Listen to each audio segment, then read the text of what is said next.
This episode of Profiles in Risk is brought to you by InsurTech Connect Las Vegas. The legendary ITC is coming back to Vegas October 14 to 16 at the Mandalay Bay Casino.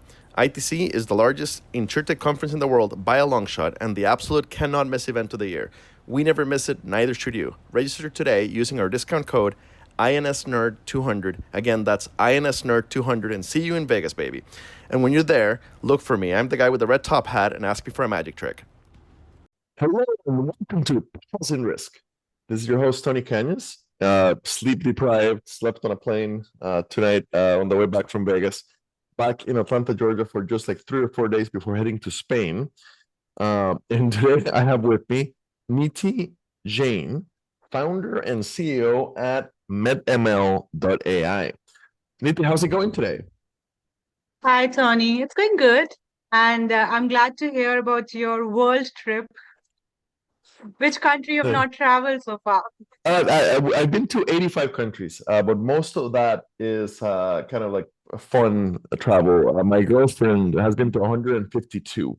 She is an extremely passionate traveler, holds a related world record to travel.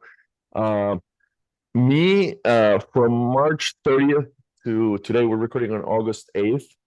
I've been on the road, I don't know, like 70% of the time, but mostly here domestically for different conferences. One quick trip to Costa Rica, well, 1 2-week trip to Costa Rica for family. But for the most part, the conference season was longer than normal. So excited to have a few weeks off of the conferences. So according to LinkedIn, you're in Austin, Texas. So Austin, Yeah. in the dog days of summer in August, I'm guessing it's 90 degrees and humid.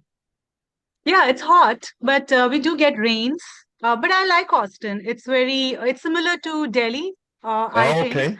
So yeah, so weather, I think it's kind of similar.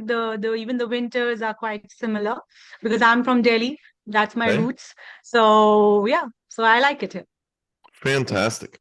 So we always give the guest a chance to give the elevator pitch. What is medml.ai?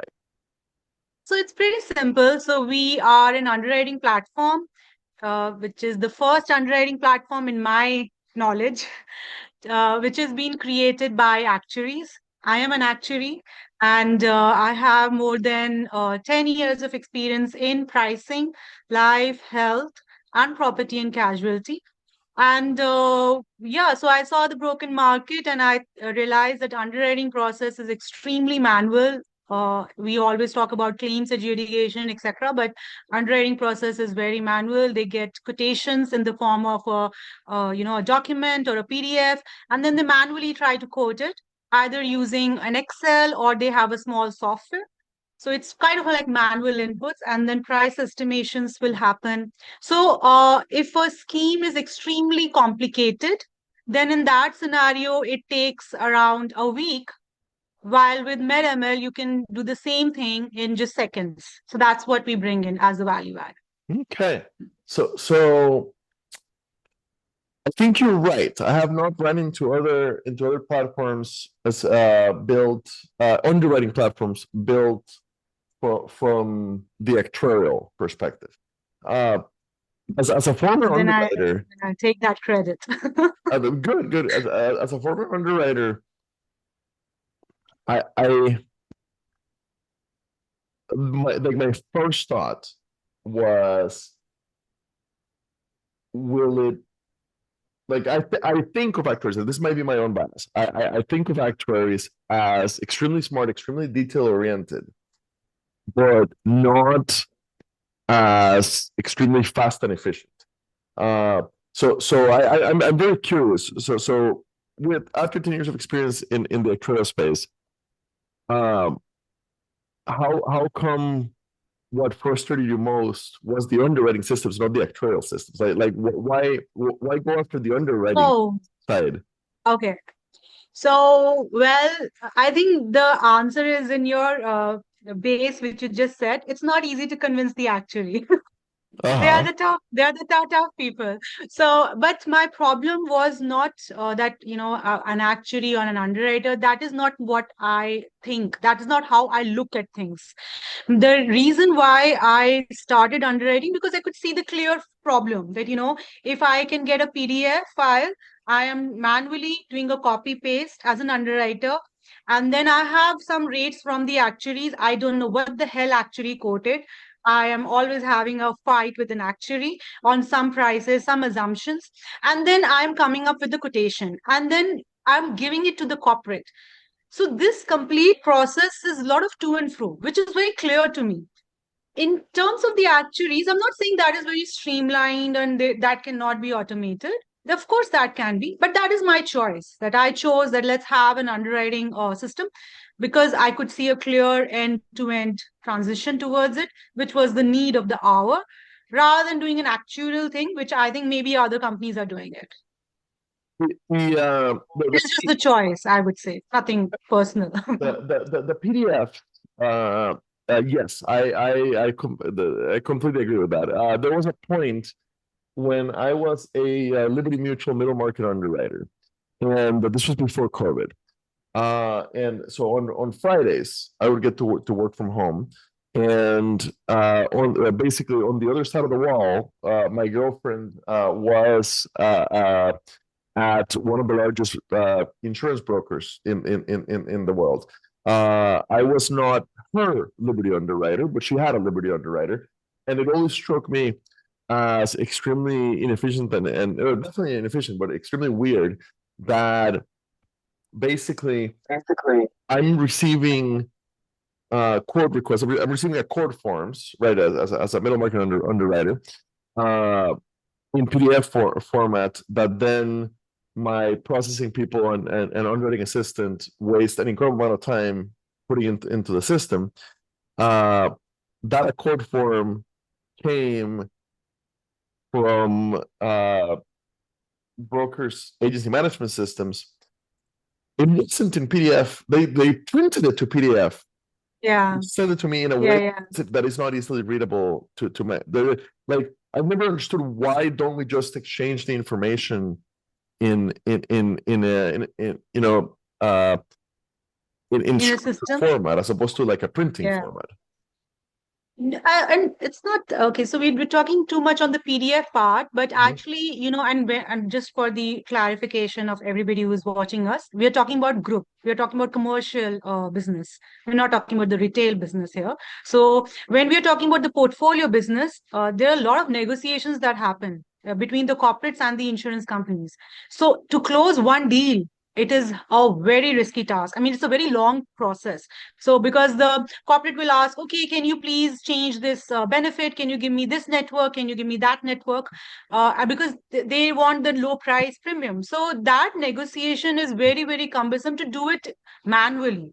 And even in a broken system. So maybe some automated tool you have for the pricing mechanism, but everything has to be connected. The policy issuance, the underwriting part of it, Mhm. the prediction part of it. That is what I think the medml system is doing, so that you can, and also recording the history. It cannot be broken somewhere in the mails and somewhere this. So having workflow automation, having AI prediction automation, having an actuarial layer above it, because a pricing model cannot be without an actuarial model. Mhm. So that's that. And then in addition to that, then we have that communication layer, that okay, you're talking to the broker directly through the platform, and now not via mail, and you are recording everything. That is what the streamlining is all about. And when you ask me the question that why not an actuarial system and not an underwriting and why an underwriting system, in my opinion, the impact of an underwriting system is way too much. Okay, so because the underwriters play a they are the first step towards the insurance. What is insurance? Insurance is like a promise, that I'll pay your Yes. claim. So that's the first step, the promise. So you pay me this much, and I'll pay your claim. Mhm. So and if the premium Because no matter what technique is behind the actuarial model, if the underwriter mess up, the entire work will go bad. It's just like me doing an AI model at the back end, and if the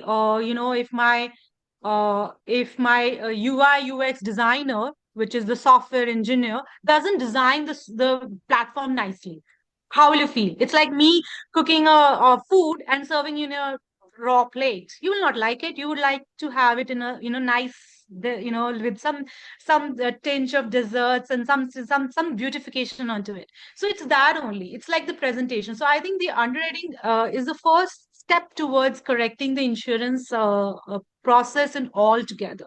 It's If kind you of want, it's kind of the heart of what we do. All right. yes. I don't think I've interviewed any other underwriting platform that started specifically on the medical side.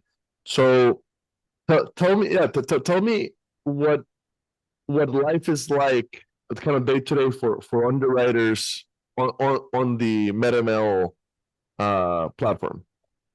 So in the life and health and group life and health, and specifically in the stop loss space, Mm-hmm. okay, so it is more or less similar to we can say any other insurance. And I know some people will have a conflicting decision thoughts on my this whatever I'm saying right now, but I believe that after working into various regions in US and in East, and I think a lot of things are very similar. We believe that US systems are very, very advanced, but trust me, they're not. So that's the bad news.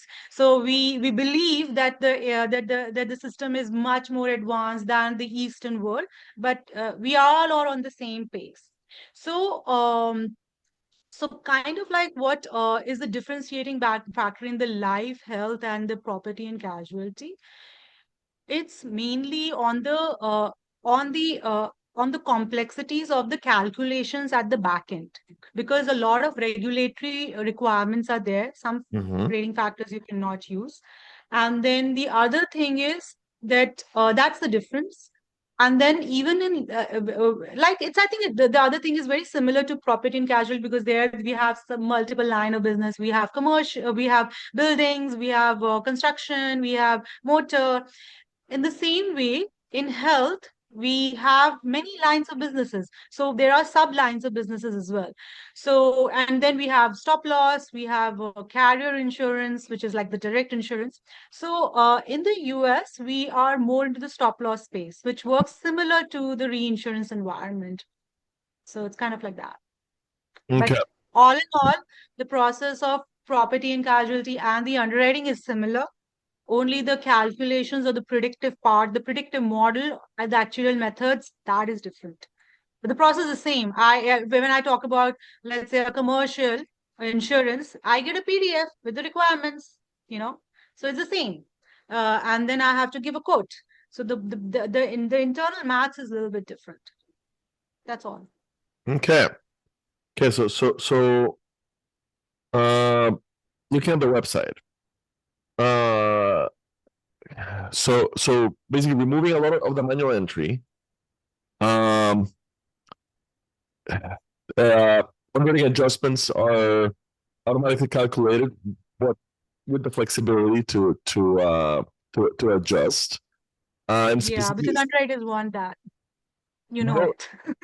yes, You know it better than I. absolutely, absolutely. The less that we have to pull out other tools or Excel to calculate the things, and the more that adjustments affect the quote immediately, that's a huge win. Okay, and it looks like it's specifically designed to be able to quote those larger, more complex schemes. Yes, yes, because there it is very complicated. So, for example, I'll give you an example. Let's say if you have a portfolio of 1 lakh rows, 1 lakh members, and you have that in an Excel, even if you put one formula, how much time it will take to process that Excel? So, and then you're doing multiple times and you're sharing that Excel. to your within your team. So that's not efficient. And even if you have a small mini software, and then whatever you're doing in that software, then your policy issuance is broken. So it's not like attached, and it all has to come in one seamless flow. That is what we do. Okay. So this is meant to completely replace our old underwriting platform. Yeah, that's what the aim is. Okay. Perfect. What's the implementation like? Sorry, what? What is the implementation like? So how long Okay. does it take, and what is that process to transition? Well, it doesn't take that much of time to implement. The only thing that does take time is when the underwriters ask for some changes, some features that they want. So, for example, they would say that, let's say in the case of life, I'm doing a prediction and I'm having a chain ladder method. I want also a Bonhoeffer-Ferguson method, which is a separate method of actuarial pricing. Okay, fine. So we add more. So more when you enhance the features, then it takes more time. Otherwise, the system is extremely usable. We can give you the access and start using the system. But yeah, I mean, we have to integrate it into your database. But that's even the system can work as standalone if you don't want, to integrate. It can work standalone. Okay. And it looks on LinkedIn that you've been running medml about 5 years. So that's a pretty stable. Extensive process. At this point, you're a pretty robust. Oh yes, because well, I don't know. So this again a very controversy statement, but I'll still make it. I never believe that a company can be developed in a year. I don't believe that. So I don't believe that a startup can be a very successful startup if they are just 6 months old. I mean, what can happen in 6 months? I mean, even if there's a 3 months notice period of the fresher or the new person that you will join, that they will have a 3 months notice period in their old company. So I don't believe that 6 months is a very uh, decent enough time. It took us around 3 years to 4 years to just develop the product. And trust me, it is that much of complications that we are dealing with, because we have to make sure that our system is good, our Azure environment, cloud environment is secured, safe.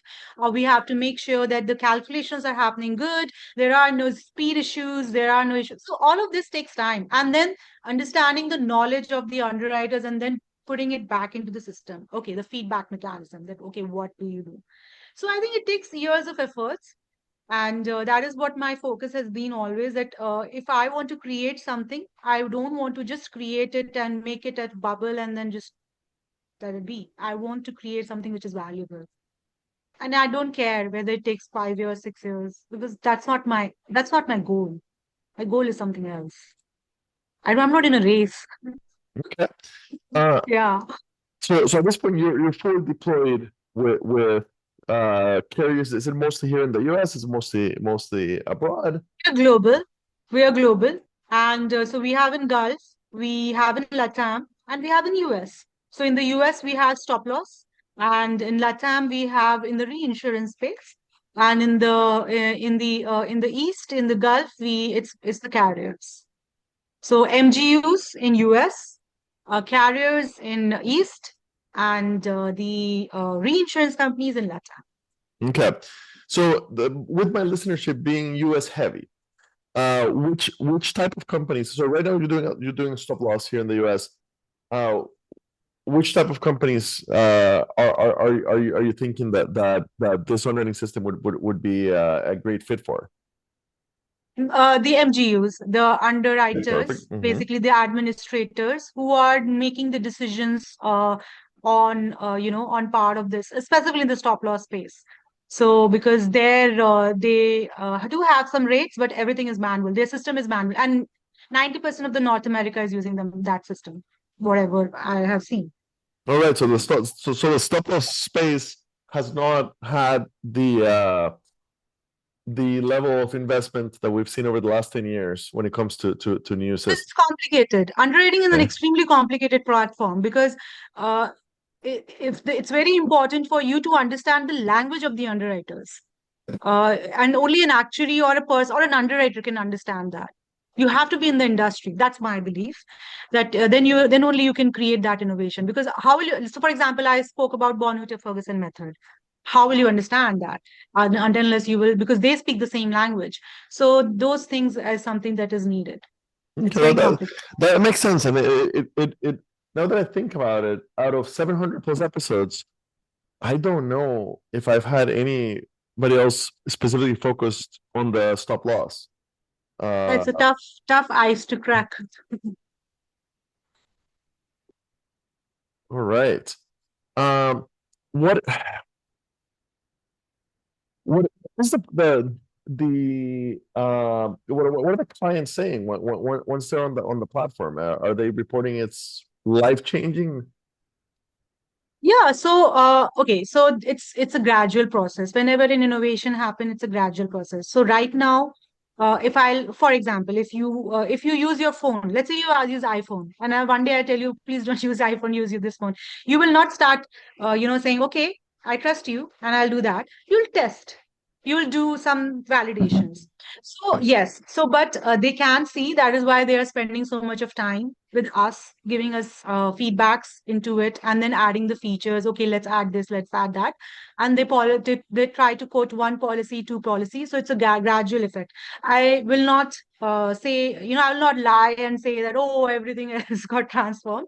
It's a process. So they are adapting towards it. So now I would say we are currently at the stage where the underwriters are adapting towards it, but they are liking it. Okay. We were recording in August of 2025. Is there anything in the development pipeline that is coming that you're excited about in the next few months? In regards to the company or in general? The companies is what's kind of the focus for the Okay. So we are trying to make it multilingual. We are trying to make it multi line of business. So I believe that in addition to life and health, property and casualty is equally broken. So we are trying to bring that. So eventually, my aim is that medml becomes the single soul and soul underwriting platform for any line of business. So on the P&C side, which is more my world, there's been huge investment. We've had several underwriting platforms. Yeah. Be born over the last few years and fighting for market share. So it's significantly more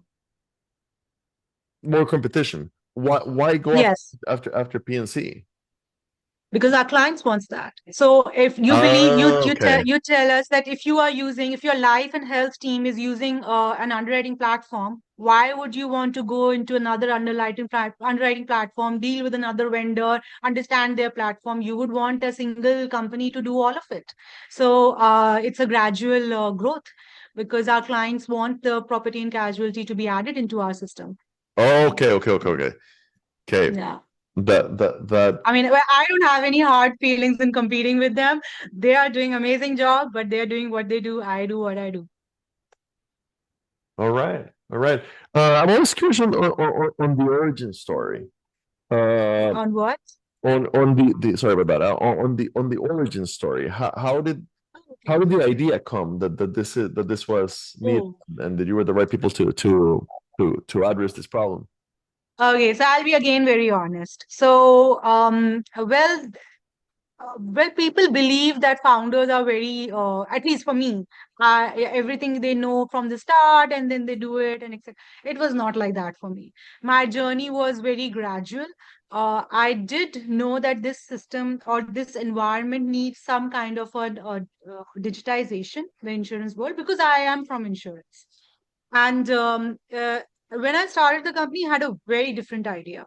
And when I went to the clients, etc., and then when I spoke with the underwriters, and I have been blessed by God, even before I started the company, I had a client. I don't know how that happened, so now don't ask me that. So I had the client, even my medml was incorporated. So that gave me a kind of like a more validation from the underwriter's point of view, from the inside information point of view, what is lacking. And that made the system very, very strong, because the client was asking for it. That's the problem. They're saying that this is, and we could see that this is the problem. And then we that is how the that is how we that is how the company began, from the product perspective. From the financial perspective, and I think other perspective, I think people believed in me, and that is a very big responsibility and burden in my on my shoulders, which I carry every day, because I don't want to put them down. They believed in me. So they believed that, okay, she can do it. And because I had no product when I got my first investment, let's say, there was no product, there was no client when I got my first investment, but they believed in me. So I think that's thanks to them, thanks to the first client, thanks to the first investor. And that's where this journey started. So I think my intent was right and my God was with me. All right. Yeah. All all right. So working on modernizing the underwriting side, especially in stop loss. Yes. Fantastic. Niti, thank you for your time today. Thank you for Thank you. illuminating me a little bit on this side of the industry that I don't think we talk about enough, because I'm aware of its existence, but very rarely uh do I end up chatting with one of you guys. So uh the more specialty the side, the less investment that is gotten in technology, and the more manual the processes are. So it's very interesting to see those areas finally get the right. Yeah, you have to see how they do it right now, because then you'll be like, are we really, really in AI stage? You will be surprised. Are we in that stage? It's extremely manual. All right. Thank you very much for your time. Thank you. Thank you, Tony. Have a nice day.